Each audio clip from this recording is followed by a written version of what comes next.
अगर आप भी चाहते हैं SSD म्यूजिक की वीडियो सबसे पहले आप तक पहुंचे, तो लाल कलर के बटन को दबा के चैनल को सब्सक्राइब जरूर करें और साथ में बेल आइकन को दबाना ना भूलें। बोला बोला छठी मैया की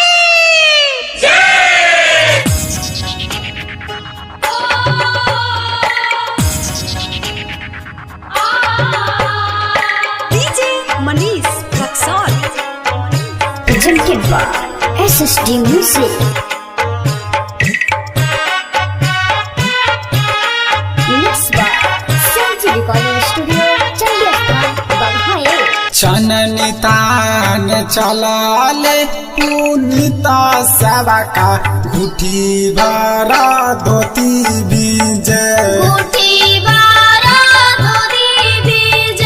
भिजाता तो भिजे देहूँ धोती मोरा चननी मोरा नहीं बीजे कोसी भार चलाली रेखा हो देही कुसुम रंग साड़ी भीजे भिजाता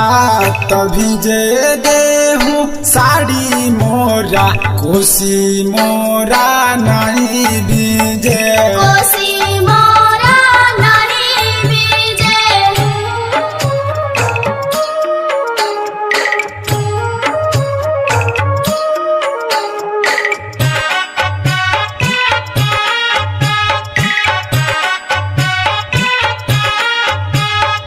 चननी तान चलाले कान्हैया सेवा का घुटी भरा धोती भीजे भिजाता तो भिजे देहूँ धोती मोरा चननी मोरा नहीं भीजे कोसी भार चलाली पूजा हो देही सावा लाख के साड़ी भीजे भिजाता तो भिजे देहूँ साड़ी मोरा कोसी मोरा नहीं भीजे चननी तान चलाले सोनू सेवा का घुटी भरा धोती भीजे भिजाता तो भिजे देहूँ धोती मोरा चननी मोरा नहीं भीजे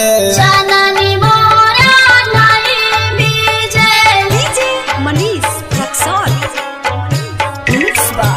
Sanji Recording Studio, Chandigarh, Baghaye. बोला बोला छठी मैया की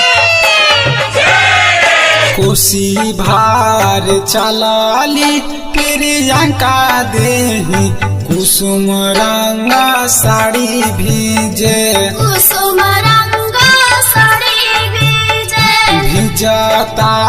तो भिजे देहूँ साड़ी मोरा कोसी मोरा नहीं भीजे चननी तान चलाले हिमांशु सेवा का घुटी भरा धोती भीजे भिजाता तो भिजे देहूँ धोती मोरा चननी मोरा नहीं भीजे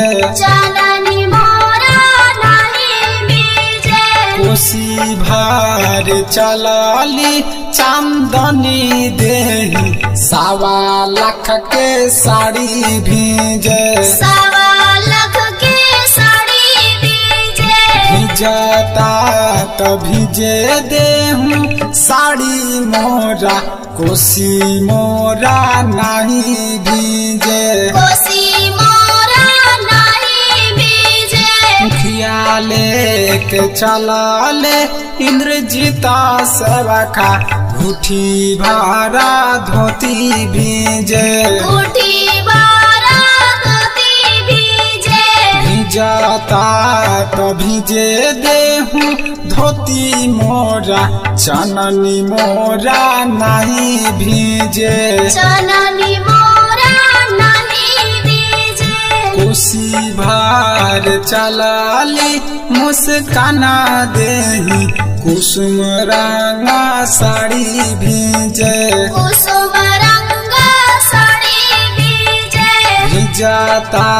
तो भीजे देहूँ साड़ी मोरा कोसी मोरा नहीं भीजे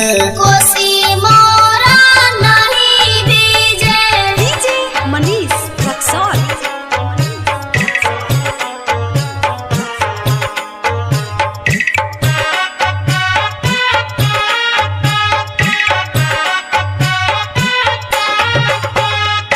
दौड़ा लेके चलाले सिकंदर सरखा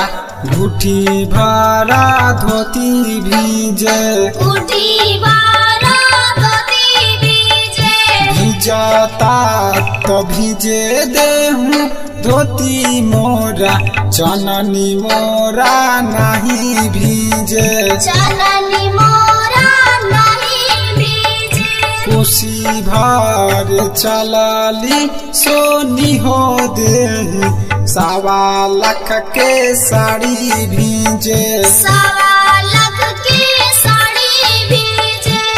जाता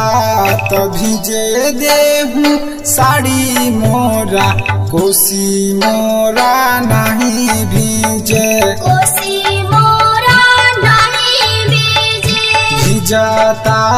तो भीजे देहूँ धोती मोरा चननी मोरा नहीं भीजे चननी मोरा नहीं भीजे चननी मोरा नहीं भीजे चननी मोरा नहीं भीजे चननी मोरा नहीं भीजे चननी मोरा नहीं भीजे। Mix by Sanji recording studio Chandi Sthan बघाए।